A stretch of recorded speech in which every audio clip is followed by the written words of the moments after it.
Today's episode is brought to you by Jason Knadler and the Bank of Springfield. I will be the first to tell you that I am not the most literate person financially, but I do know people, and I know that the Bank of Springfield has invested in a lot of people that I know and trust. They have invested heavily in former local area athletes and baseball players. Off the top of my head, I can think of, Jason Knadler, Justin Knadler, Eric Weaver, Tim Wallen, Greg Morantz, Frank Stefano, Murph Mathiet, Ryan Murphy. These are all guys that I know and trust and would have no problems putting my financial future in their hands. And so Bank of Springfield is always involving themselves in local charities and the community and talks about being a family. So if you're going to put your money somewhere, take it to Bank of Springfield. These are guys you can trust. We are also brought to you by Body Cemetery, located at 2201 West White Oaks Drive, bodycemetery.com. More specifically, Chad Marshik, the owner, head trainer. This guy is just amazing on so many levels. He is capable of training anyone from a child to a pro athlete to just your normal everyday person to the elderly. And not only is he a trainer, but he is also adept with, physical therapy, nutrition. Everything is going to be customized to you and what you need. There's a movement analysis when you first come in to address any deficiencies you have. It's all customized. Chad is the most positive, happy guy I've ever been around. Body Cemetery will get you right. I would, put my faith in Chad and his trainers any day. So go to bodycemetery.com, get set up. Chad, we appreciate you. Thank you. We are also brought to you by Washco Strength and Speed, located at 3604 North Peoria Road. There's also a second location in Jacksonville. Jared can be reached at 217-899-3233. I do not think there is a better place to take your youth athlete, specifically a baseball or softball player, than Washco Strength and Speed. Jared was an SHG grad. He went to ISU. He pitched at SCI. He has his certified strength and conditioning specialist, which is the top certification you can get in the game. He is on it with his programming. He stays on new modalities and training methods. He offers summer camps, team training, group training, arm care, velocity work. The proof is really in the pudding when it comes to Jared. All of his athletes get stronger, they get faster, they get more explosive. They're less injury prone. He's cranking out athletes to college. If you really care about your athlete and you want to invest in them, send them to Washco Strength and Speed. Hey guys, Post Game Spread Podcast. I'm your host, Blake Helm.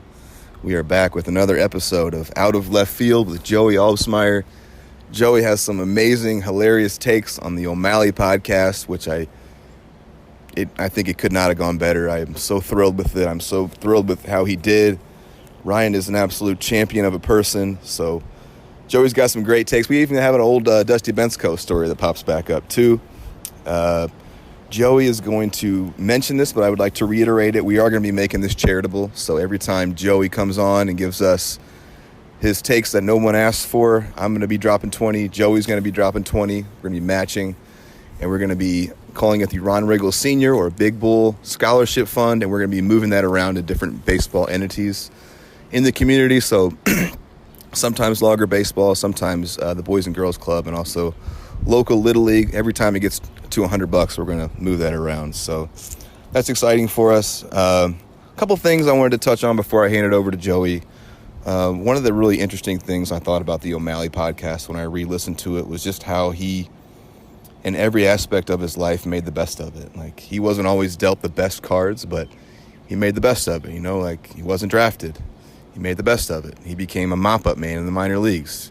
He made the best of it. And, those are, circumstances that might bring down someone else in baseball, and he didn't let it. And he kept persevering and moving forward, and it really stuck with me that he was working with life and not against it. And I just thought that was really cool. And another thing, Joey's going to talk about O'Malley in the looks department, and I have one thing I wanted to comment on that I thought was funny. And I used to get to run around with O'Malley and Jason and Justin Knadler back in the day a little bit. And it was always really interesting actually going out with him because I will first say that O'Malley is, a first-class guy, and he treated everyone with respect and kindness, but it was so weird seeing us walk into a bar and feeling like everyone was staring at us.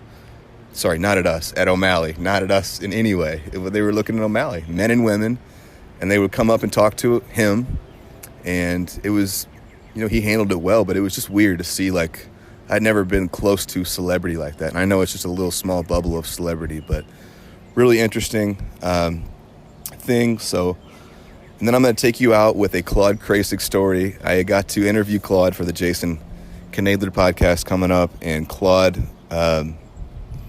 gets to address when O'Malley said he thought the Logger logo was Claude or made in his likeness. So it's a really hilarious little take. And then lastly, coming up, we have the Jason Knadler podcast story, journey. It's going to be amazing. This guy has been like a true big brother, mentor to me in many ways, and I couldn't think higher of him. And there's some really, really cool parts of his story, and I got to talk to all these like high-level baseball guys. I got to talk to Don Kelly, the Pirates bench coach. I got to talk to Tracy Smith, the head coach at University of Michigan, Ron Big Bull, Jamie Stash, Justin Knadler, Claude Krac, not to mention. And it's just going to be great. I got it all planned out. I couldn't think higher of Jason and his family. So, all right, guys, enjoy Out of Left Field with Joey Albsmeyer. That's enough for me for now. Hey, guys. Back with another episode here of Out of Left Field, where I give my reactions to things that literally nobody asked me to. So, lot to cover, man. That Ryan O'Malley story, part 1, part 2, is a whole lot to take in. As someone who just obviously knew who he was, we interacted a couple of times at Lincoln Land when I was there. I was there 03-04. So he obviously was gone, but came back a couple of times. So everything that you hear on there, I mean, whether you met him one time or you were his best friend, it seems like everyone has a consistent impression of him, things to say and all that.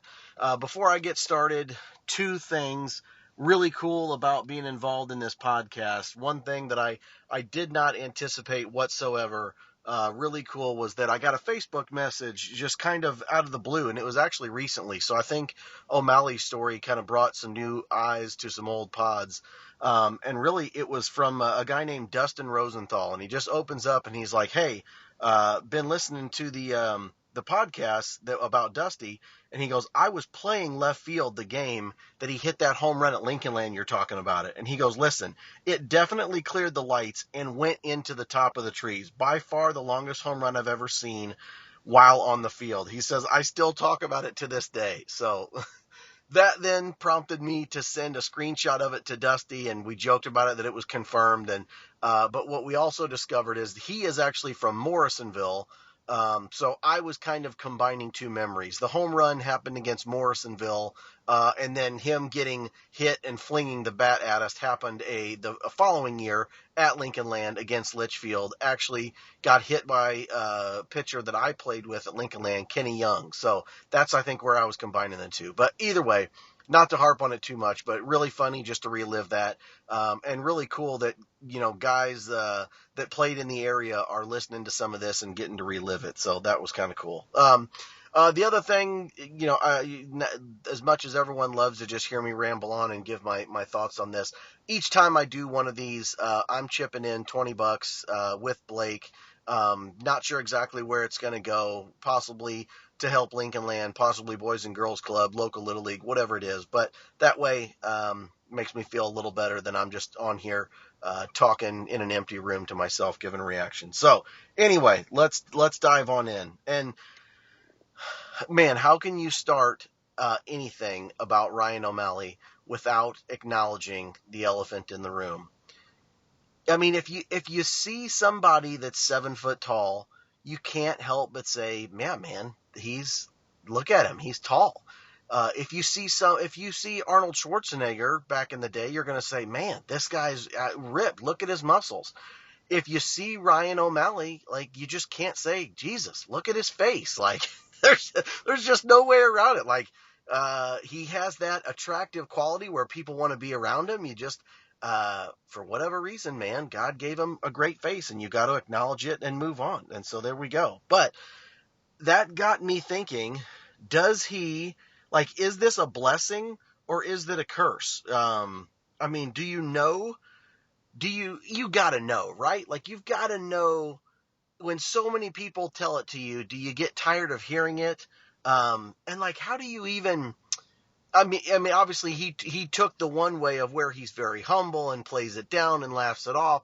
But like, if you're his friend, how do you even go out with him? How do you go to a bar and like hang around and like notice that all the females have to be attracted to him and have to look? And so like, are you like as a wingman or as somebody that's just around? I mean, do you just go up to the group and just kind of cut yourself in and just be like, ladies, look, there's only one that can win the trophy, but the rest of us hand out ribbons for 5th and 6th place too. Like, let's just go ahead and take care of what needs to be taken care of, and everybody else fall in line. I don't know.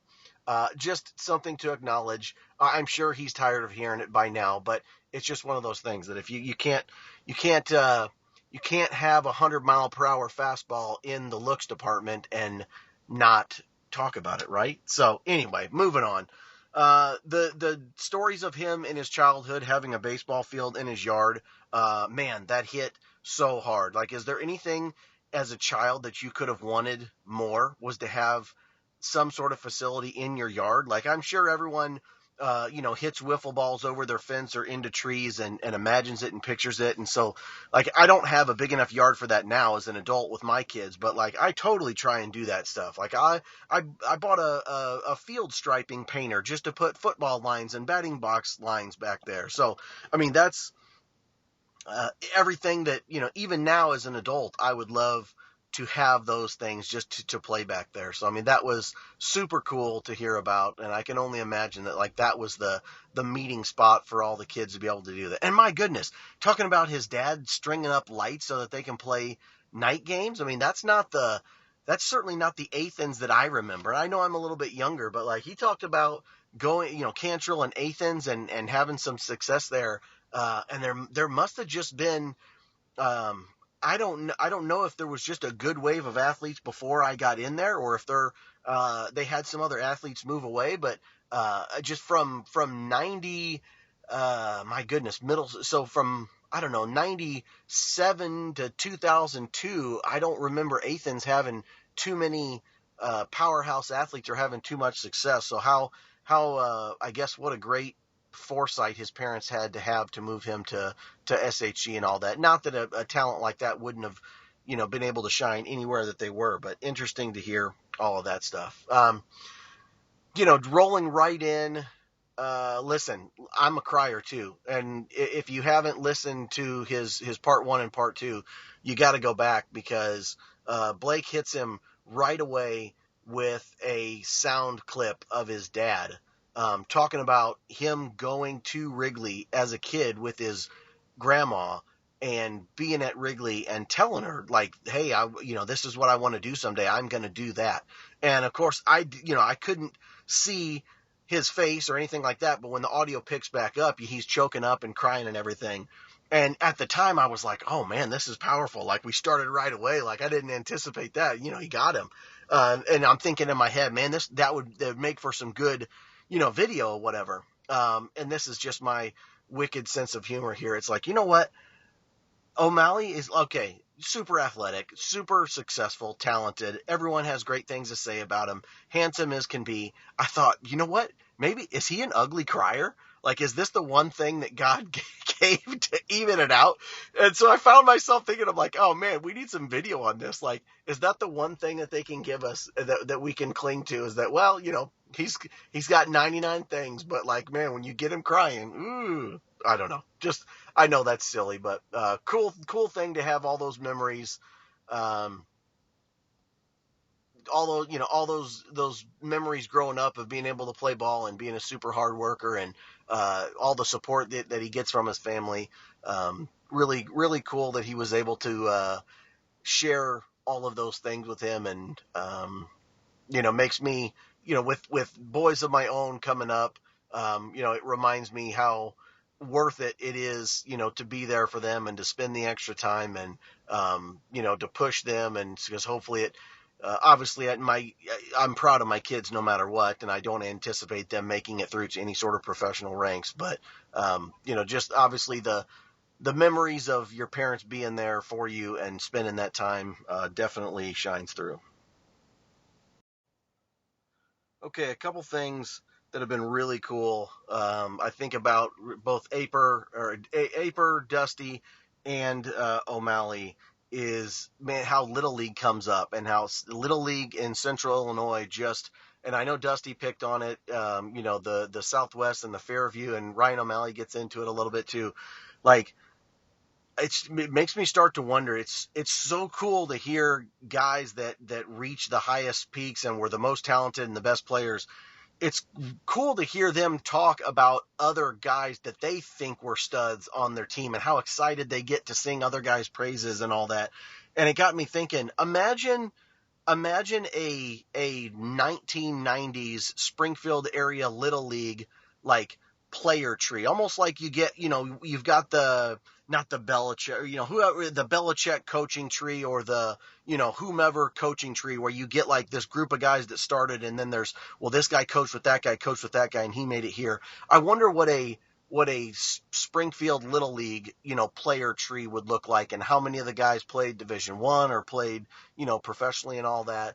And then they also, what I really loved O'Malley touch on was that he really liked playing other sports. And I know that's something that I battle with here with my kids, is that all of the programming and all of the seasons don't take a break for anything. And it's like, it's really hard to have your kids play multiple sports because you've got, every program, every curriculum, every workout, travel ball and leagues and this and that. And it's almost like you've got, 11 months out of the year, every single sport you can find, something to do. So really cool. I think that he at least brought up, the other sports and how that made a difference. And, there's only so many years that you can develop athletically and coordination and, feel for your body and all that different stuff. Now, guys that develop their skills super young, at least I remember, don't always translate to be the ones that are that skilled when you get older. I'm a huge proponent for just developing athletically when you're young, and the skills will come. But that's hard to fight, the parents at this age, when everybody wants to win, and win now. And it's hard to say, everybody relax, the kids are developing athletically, and the skills will come. And I think that's a big thing. It's probably not, I mean, I don't know if we can go back and listen, Aper. I know obviously Dusty was a multi-sport athlete. O'Malley was as well. I would venture to guess that a lot of the top athletes, at least from, 20, 25 years ago, would credit their athletic ability first and then their skills coming on second. And, that we get back into the travel team and the travel ball conversations. And, back when it absolutely was an honor and it meant something when you made it to a travel team. I remember, man, I had to wait. I wasn't good enough. Didn't know the right people to get in on some of those travel teams when I was young. I didn't play travel until I think I was a sophomore in high school. But I mean, I certainly knew that these other teams were going and, playing in Rockford and Minnesota and all that other stuff.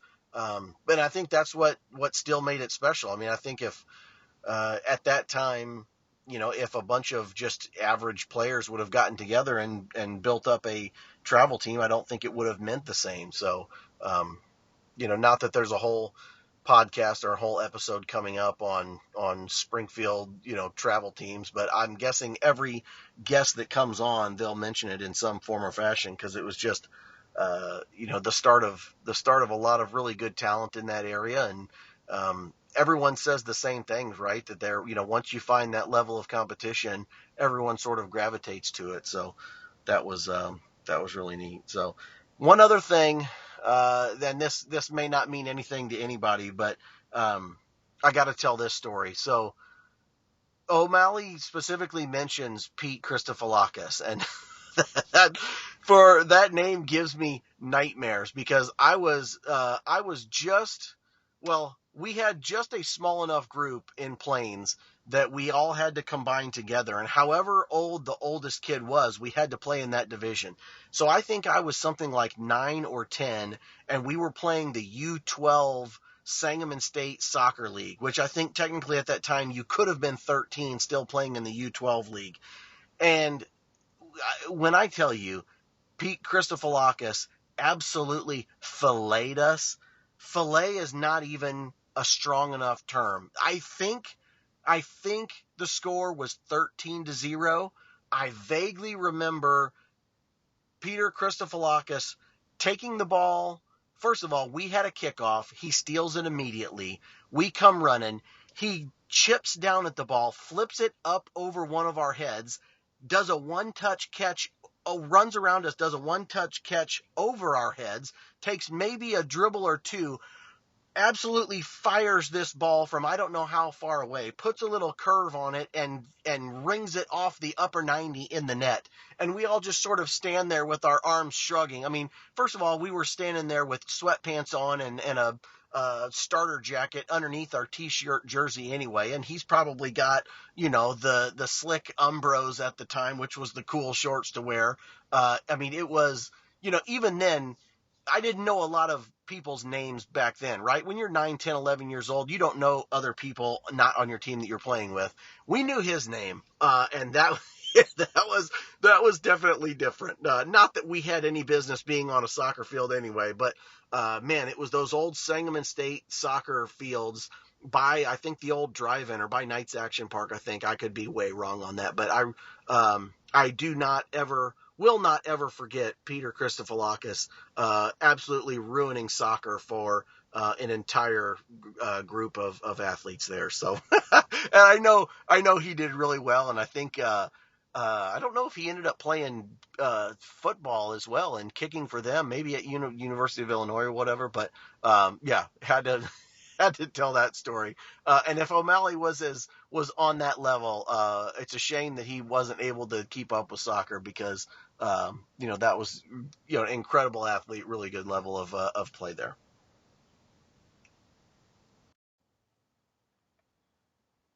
Getting into when O'Malley starts to talk about Coach Kracik, man, what an absolute gem he was. I mean, not just setting the tone and building a program and being able to recruit talent and all that.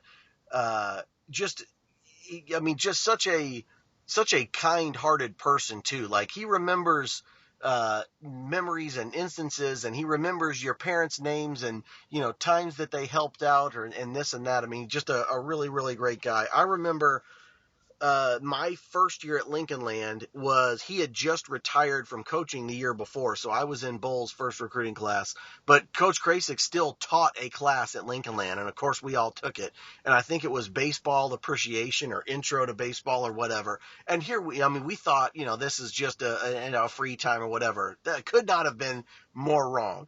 Kracik was in there to absolutely share all of his knowledge on everything baseball related. We were not in a classroom. We were outside. I mean, we were doing swinging drills with ropes. We were we were doing forearm weightlifting things. Kracik could pick up a stick and leaf off the ground and give you a hitting drill within the first 30 seconds. He had us, I think it was in the fall. So, some of our homework was to watch baseball on TV and write down the mechanics of a bunch of different baseball swings, and then we would bring it in. He would break it down on who was the quickest and who got the barrel through the zone, most, and why watch this person's weight and balance. I mean, just a true baseball lifer. Never got to play for him, but I did get to interact with him quite a bit. And just always on 100% of the time. He was always every time I saw him, very, very pleasant. Of course, let me back up, because O'Malley talked about them having these marathon practices, and if they weren't doing what they were supposed to do, he'd just keep going. So I'm sure, when it was time to buckle down, he did. But every time I interacted with him, he was, very pleasant, always very happy, very positive, and willing to help. And got to interact with him a little bit more when I played for Rifles. The first year at least, he was still kind of involved and had the whole team over to his house and fed us and, showed us his collection of memorabilia and where he'd been and all that different stuff. So just love, I love hearing the guys talk about him, and it just makes me think and makes me wonder how great of a, like, not lucky, but just how fortunate he was to secure all of that talent. Not my brother-in-law played for Lincoln Land back in the earlier 90s, and he was part of that 94 team. And then in 2000 to assemble that type of talent and to have 5 guys drafted there. I mean, what a testament to him and the program that he built and all that. So kind of when O'Malley talks about, he wanted to go to Illinois, and, at the time you think you need some sort of scholarship, and he had talked to, wanted to go to Southern Illinois and all that other stuff. I remember when I was in high school, and I'm so embarrassed and I feel so silly about this now, but like, I remember thinking the same thing about myself too. Like I did not have the perspective then of all these guys that had just come through before me and how, like, what level of players they were. It was like, your ego, everybody's ego wants to believe that you can, for me, it was sneaking on. I was like, I kept telling myself, I'm like, I was a good player on a good team, and I'm like, I could sneak on to the very bottom of a D1 roster. And I'm like, to me, it wasn't about play. It was all ego, and I was thinking to myself, I'm like, if I can just get on a team somewhere, I can compete, and I'll, be a utility guy, and I'll fill in wherever it, needs to. And then, when O'Malley talks about how fortunate he feels to end up at Lincoln Land, man, I kick myself now for thinking that way also. It's like, look at all these studs that came through there, and what an amazing program, like the way that they treat you. And man, I can tell you my experience at Lincoln Land was so much better than my experience at my 4-year university. I mean, I loved all the guys that I played with, and it was down in Florida, and we had some success, and there were guys there too. But I mean, it's just the little things you don't think about. It's just like the personal relationship I had with Bull, and just the intro music and the way that they feed you and the transportation you take to games and the equipment and the apparel and the fundraising and just the sense of community and all of that stuff was amazing. And you don't think about that during recruiting. You just think, hey, my ego tells me that I want to be on a D1 team, and you don't think of or at the time, that wasn't at the forefront of my mind of just how, take a step back and be like, look, there's 10 times better players that have come through Lincoln Land than you. You should just be happy that we're talking to you. And so obviously I have that perspective now, but it's really great to hear, O'Malley talk about how, he had ideas of going other places, but just realizing now how fortunate he was to have ended up there. And I absolutely feel the same way. Not any, admitting that there's guys 2, 3, 4, 5 times better than I was that made it through there, and I feel the same way. Just a couple of stories of what I remember of Rhino is what I don't remember if it was 2003 or 2004, but it was a time that he was back there. And we were hitting on the backfield.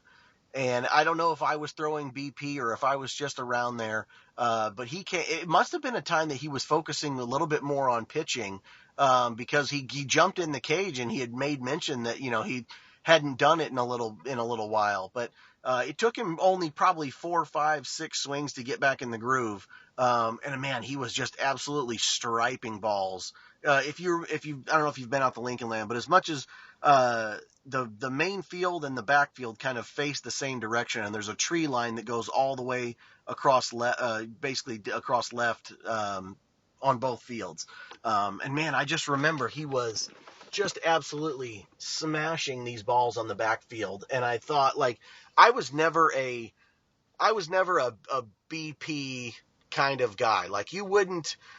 I mean, you wouldn't see me in batting practice and be like, man, that guy's going to have a day today. That just wasn't me. I mean, I did fine in the games, and I made a lot more, I looked a lot better in the scorebook than I did on the field, but, there was just something absolutely majestic about the balls that he hit in batting practice. And I thought to myself, it's like, that's when it hit me that there was, there was just a different caliber of athlete that it took to get to the next level. Not that I got too down on myself, but it was just like, I always loved when the Canadians came back, and when O'Malley came back, because I got a good idea of, just like he says, you're never as good as you think, you're never as bad as you think. And even when you're thinking that you've got everything figured out, guys like that come back, and when you're just around them, it reminds you that, hey, there's a different level to this. And it was inspiring to everybody. It wasn't like at least everybody that was playing at the time always enjoyed when they came back, because they were, never treated anyone like they were better than them or big time them or anything like that. They were very gracious of sharing the time and space with us, and everybody I know enjoyed when they came back, because it was inspiring to kind of put yourself in their, I don't know, in their camp. You know what I mean? Like, you kind of felt like wherever they went, a little piece of you went, because you shared the same team, or same space and all that. So I know they gained a lot of fans that way. Okay, if you know me, you probably thought I was going to lead with this. If you listen to both of the parts, I've got to know what happened at these WWE Sunday night pay-per-view parties. Because listen, I'm a wrestling fan, and I know for certain in '99 and 2000 was peak Attitude Era. We're talking Stone Cold Steve Austin, The Rock, Undertaker, Mick Foley, D-Generation X. Like, what could have happened at these parties that they don't want to talk about? I'm a grown man, 39 years old, and I have several of the full-size replica belts that I wear routinely. Listen, I've got no shame. I'm a fan. I mean, the low-hanging fruit here is, I mean, were we doing Stone Cold Steve Austin beer bashes on the patio? We putting each other through tables? I mean, my 10 and 8-year-old sons both know the crotch chop suck it thing. So, I mean, what could have happened at these parties that we can't give us a little bit of glimpse of what happened? Or, guys, don't be embarrassed. Don't be embarrassed. We were all wrestling fans at one point. I've carried it through quite a bit more than others, but you got to give me something here. We can't just bring up these WWE pay-per-view Sunday night parties, especially all the things that I've heard about Blackwell. There's got to be something that you can give us, and I'm probably not going to be able to let it go, because more than anything, as much as I would love to say that pitching at Wrigley is where you want to see yourself, I think I might want to have been at these parties a little bit more. I don't know. I might be alone on this, but if there was one place in all of these stories that I could see myself, it was right there. And, I like to think that I would have had a great time and could have brought a little bit of additional energy and juice to to those parties. But I just can't think of what could have gone on that we can't say anything. Or maybe we're keeping it PG here so that the kids can listen and all that. But I don't know. I gotta have it. I gotta hear it. One thing that I heard that I picked up too is there's a difference in working hard and playing hard. And man, it just seems like, from what we've heard so far, a huge difference of guys that make it work hard. And I kind of put myself in the category of I played hard. Whenever it was time to practice, whenever it was time to play, I was very focused and I gave my all. But man, I no one is going to tell a story about me of all the work that I put in outside of the normal hours. I mean, some will say some good things about, the times that we were on the field, but that's definitely a trait that the special ones have is how much they work outside of outside of, the normal times. They play hard and they work hard. And I wanted to say that there's so O'Malley talks about how much good fortune he had.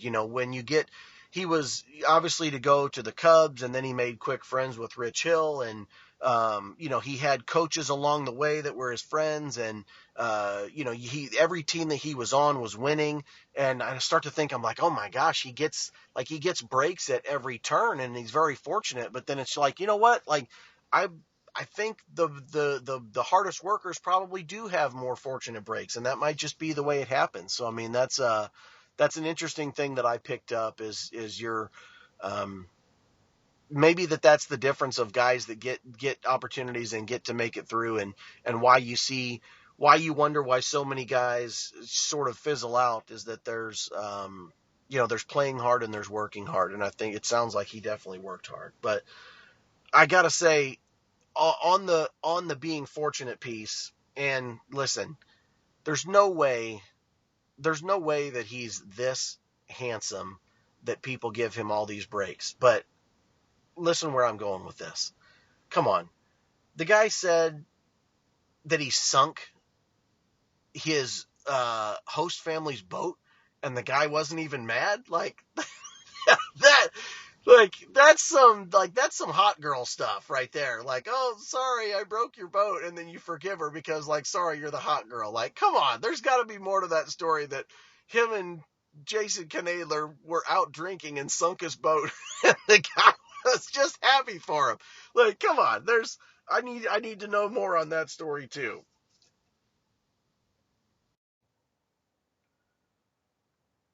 All right, final thoughts. We can wrap this up. Um, One thing I've got to say, how amazing the whole Kolovic thing is. I was pretty fortunate in high school that Tony Kolovic had sons that went to Plains, so any time that it rained, we started moving practices there, and we were able to hit in that facility. And obviously, looking back now, I didn't realize how fortunate that was and how amazing that was to have that access. And then very quickly, just like they said, if you were trusted to be in there, you had a punch key code to the door that obviously didn't go into the auto body shop. It just went upstairs to the batting cages. And like, I remember several nights and weekends where a bunch of us guys, if we were just bored, like we would pop in there and just get some extra reps in. And I'm like, that's, man, if I had a facility like that, you can guarantee that like, I would have cameras up in there. The code would be changed every day. I wouldn't trust anybody in there. Like, that takes a very special person that like, had a vision and had, relationships with people that just, trusted them and wanted them to provide a place for them to work. And for me, it was just, getting extra reps and playing in there. I had no idea that there was kind of a nice, day saving revenue stream for them, that they could come in there and do lessons and stuff like that. So that's really, really a cool thing. And obviously really, neat that he was able to go to be a part of the group that flew down and saw his debut and all that. And so, not much else I can say, about his debut, that hasn't already been said. But like, how is this not a movie? Like, you can't write it any better than that with him. The whole scenario surrounding him being called up. My goodness, the guy made the finals of The Bachelor and turned it down because, he knew that he's got too good of a family and too good of a person. Like, and then for him to do so well, get to stay with the team, get to pitch at Wrigley. His grandma was there. Oh, Jesus. He takes the train to Wrigley Field and runs into his college teammate and one of his best friends on the way in to go pitch in one of the most famous stadiums in the world. Like, I can't believe he just glossed over that. And he's like, oh yeah, I took the train and I bumped into JA. Like that, that blows my mind that you wouldn't, that so fortunate that happened. And then the Hollywood plot twist of having his arm injured during the game and having that opportunity taken away from him, and not ever being able to get back to that point. Like, there's not a screenwriter in Hollywood that could come up with all those twists and turns and make it any better. And just the little cool little quirky things about when he gets off the golf cart in Houston, and the guy brings him his jersey and there's no apostrophe on it. Like, to me, that's like one of the coolest little niche, like, nuances. If you're into like collecting things, things that have a little defect or a little error in them are vastly more valuable than the other things. And to me, like, that's such a cool little thing to remember and think about, that the guy was like, oh, sorry, we didn't have an apostrophe for you, because you got called up and you had 3 hours to prepare your mind for this. I know that's silly, but like, if we're talking about making it into a movie, I feel like that would be a really cool scene where he shows up and he doesn't have, the apostrophe on the jersey and whatever. So, as a Cubs fan myself, I always loved Dempster before, loved Rich Hill. But if I'm being honest, I did not care for Michael Barrett that much before. And I can't think back of what my reasons are why. But I guarantee you now, immediately switched my mind up. And I know it's obviously too late to cheer for him or anything like that. But let me tell you, I had no idea all that stuff with Michael Barrett and just how funny that was. Could this not be another scene in the movie where O'Malley shakes him off twice and Barrett runs out to the mound and, he tells him just to hit the mitt and all that? Like, that's cinematic stuff. Super cool. And then obviously getting to stay on with the team and talk about the airplane ride with all of that stuff. Having not been in or around any of that stuff, those types of moments were as cool for me to hear about than anything else. And then obviously going to work and being a coach and doing all that other stuff with a couple different organizations. Just a really, really cool story to hear from front to back. And man, I hope we can. I don't know that too many people's stories are going to top Ryan O'Malley's story, but really cool thing that Blake has started here. I've really enjoyed all three of the guests so far, even knowing full well that not many of the guests are going to have, that romantic of a story about pitching at Wrigley and all that stuff. But man, I love hearing about Little League and guys you used to play with and traveling teams you played on and other guys that you thought were, played well. And man, there's just so many good memories and ups and downs. And especially for somebody like me that has as many memories, if not more, in the dugout and, during practice and BP as I do, in games. If I had to give my top 10 highlights of baseball in my whole life, probably only 2 or 3 of them revolve around, actual plays on the field. Everything else is, something remarkable or, super funny or, memorable that happened because of the game of baseball or centered around baseball. But, little of it actually has to do with playing. And that's, probably because I don't have as many highlights as all the other guys, but I love it nonetheless. So amazing. If you haven't taken the chance to listen to both part 1 and part 2 of Ryan O'Malley's story all the way through, it is a little bit of a commitment to get all the way through it, but you can break it up if needed. Even if you take a day or two in between, as soon as you pick back up, it all comes right back to you. So really looking forward to the next couple of guests and looking forward to reacting to them. I want to add one story that's kind of about Kolovik's auto body, and I think it's really cool that we got to touch on it, not only in the O'Malley podcast, but Joey is talking about it and talking about how kind of special it was to the community. There was only really kind of one place to hit back in the day, the hitting center, which was far away, not in an ideal location for some. I mean, it's probably a 45-minute drive if you're from Plains, but Tony Kolovic, opened up this little tunnel in his auto body shop and let people use it that he knew or had connections with, or that were kind of like baseball dudes in the community. And it eventually got to the point where, some people were getting the codes that weren't supposed to, and things weren't getting picked up. And so that's when the codes started changing. He would randomly change them. And so then that code became kind of like gold during that time period. So I remember Tony K telling me, do not let anyone in the facility that does not have the code. I don't care who they are. And he meant it. And I took it to heart. Actually, I closed the door in the face of a family friend, Pat Sheehan, who's a couple years younger than me. Played with his brother Willie. Pat played at U of I. But Pat came to the door one day and was banging, and I answered it. I was like, do you have the code? He was like, I don't. And I was like, sorry, dude. And I could just slowly kind of close the door on him. But that's how serious I was about it, in terms of like I had to have Kolovics in order to, get reps in, and it was amazing. So sorry to Pat Sheehan. I have actually apologized to him since, but I just thought that was a cool story to kind of highlight how much Kolovic's auto body meant to a lot of people. Okay, so this is the funny thing. So O'Malley, I remember a conversation O'Malley had with me years ago. The old logger logo that used to be the kneeling logger with the axe in the hand. Yeah, that's my logo. I love that one.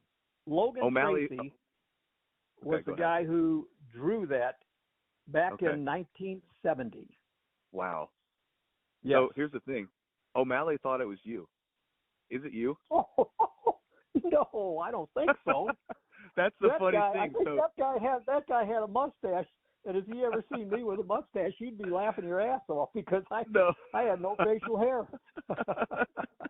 O'Malley thought it was you for years. Oh, and if you get to that part in the podcast, we talk about it and we have a good laugh, because he thought it was you. I'll be darned. That's something else.